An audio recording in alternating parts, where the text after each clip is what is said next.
After 40 years, who remembers the Vietnam War? Who remembers the blood and sweat, the blunders and betrayals? Who wants to know about a war most Americans want to forget? See this, and you will. It's Vietnam, the 10,000-day war, and it could be... A few hours later, long-range shells and rockets wrecked the airstrip, leaving no choice for Ambassador Graham Martin. And I picked up the phone and told Secretary Kissinger to inform the President that I had decided that we would have to go to option 4 to the helicopter airlift for the remaining Americans and for such Vietnamese as we could get out. Waiting off the southern coast is an evacuation task force of 3 American aircraft carriers with support ships and combat Marines.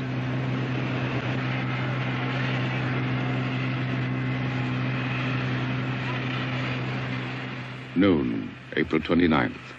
The final exodus is about to begin. The ballad, "I'm Dreaming of a White Christmas," is the code signal for the final American departure. As it plays over the American service radio, officials, businessmen, and journalists gather at the embassy. Some Americans have spent a decade in Vietnam. They have only hours to leave. Thousands of Vietnamese try to join the evacuation. They threaten to overwhelm embassy guards.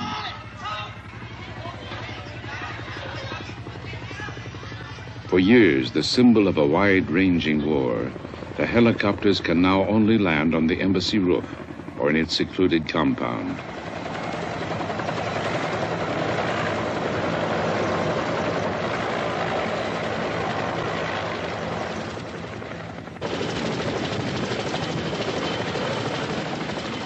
Hundreds of Americans and Vietnamese officials wait in priority groups.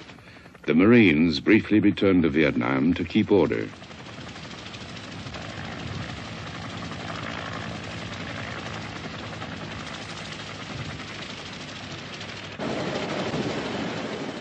Some embassy staff spend their last moments shredding documents.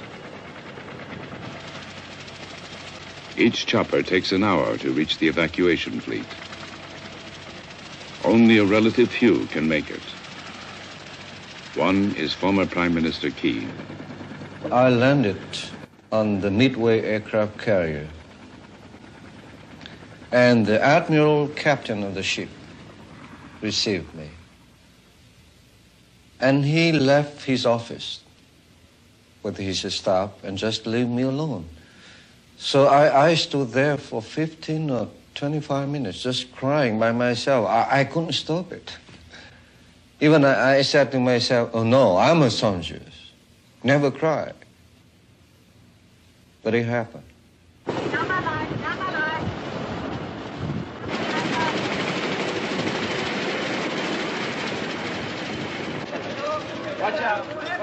By now, hundreds of Vietnamese civilians are attempting to crash the embassy gates.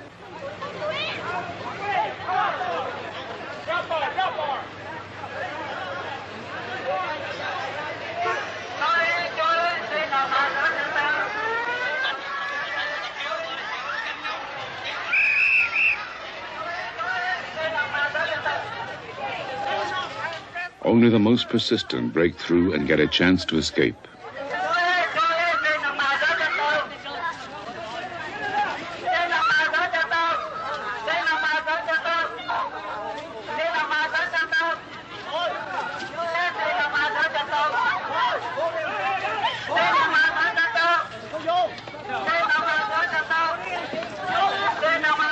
In previous weeks, 100,000 South Vietnamese have bought their way out.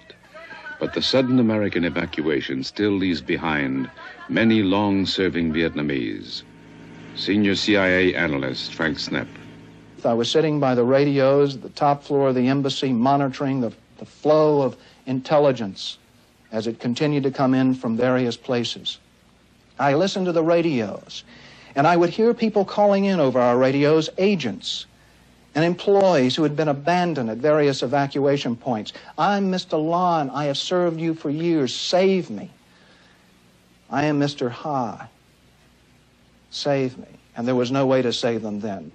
That, I believe, was the most tragic thing for me on that final day.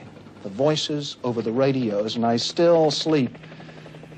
I have nightmares, and those voices still play in them. An alternate evacuation plan is departure from Saigon by barge. Though encircling the city, the communists make it known they want an uncomplicated end. They briefly delay their final assault to allow all Americans to leave. One of the last to do so, Frank Snepp. I'd gone out with the last CIA contingent. I got on the helicopter, stumbled up the roof up to the rooftop evacuation plan, got into the helicopter, and pulled in several of the Vietnamese agents we'd managed to get inside the embassy walls. And the helicopter began lifting up off the top of the roof of the embassy, and the tail gunner was crouched over his weapon. The back of the helicopter was open, and suddenly green lights, radar lights, began blinking inside the cabin. And the helicopter arched up over the city, and for a moment I could see framed in one of the windows Mimi's Bar, one of the most famous bars in Saigon, where many an American GI had lost his shirt as well as his innocence. And I remember as we touched down on that deck, people all around me were crying. One Vietnamese woman we brought out was holding her child in her arms. We managed to get her and her child over the wall of the embassy, but we'd failed to get her husband. Her life would be forever altered, and we had abandoned so many we should have rescued and gotten out on the final day. On the last day, the helicopters ferry 7,000 to the evacuation fleet. Weapons are thrown overboard to prevent trouble.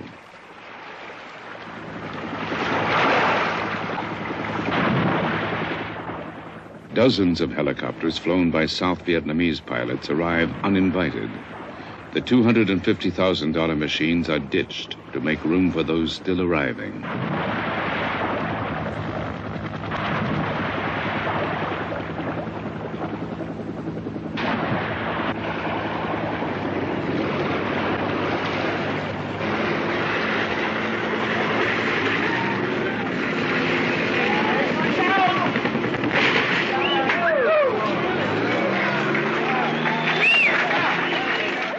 Ambassador Martin wants to extend the evacuation. Washington rejects the recommendation as too risky.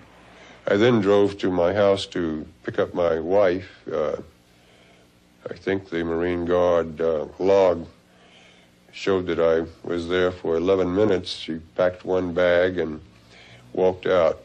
She had left everything that we had because, again, to provide this aura of stability, we had not packed anything because the minute that we had picked up one thing to send out, it would have been known all over Saigon.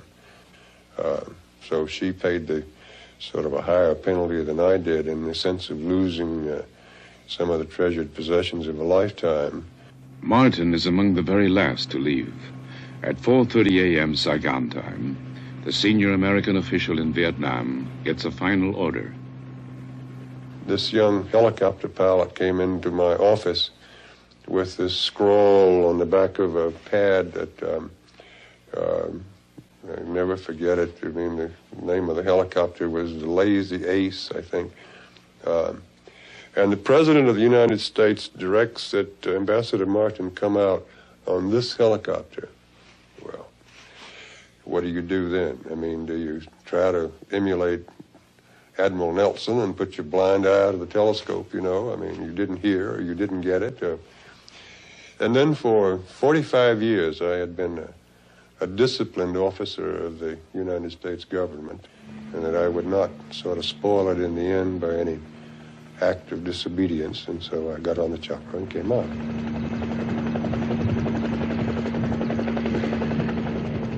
At 7:53 a.m., April 30th, the last American troops leave.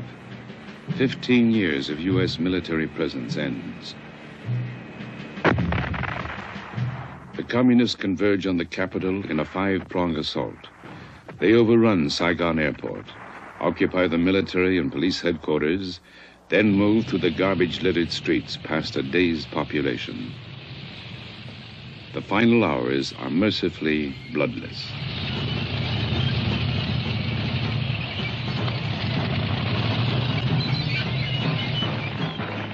A symbolic target is the presidential palace.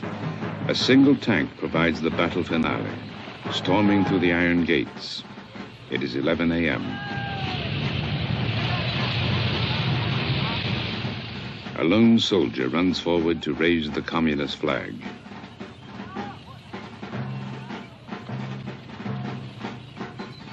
By noon, Hanoi's troops fill the city. Their flags are everywhere.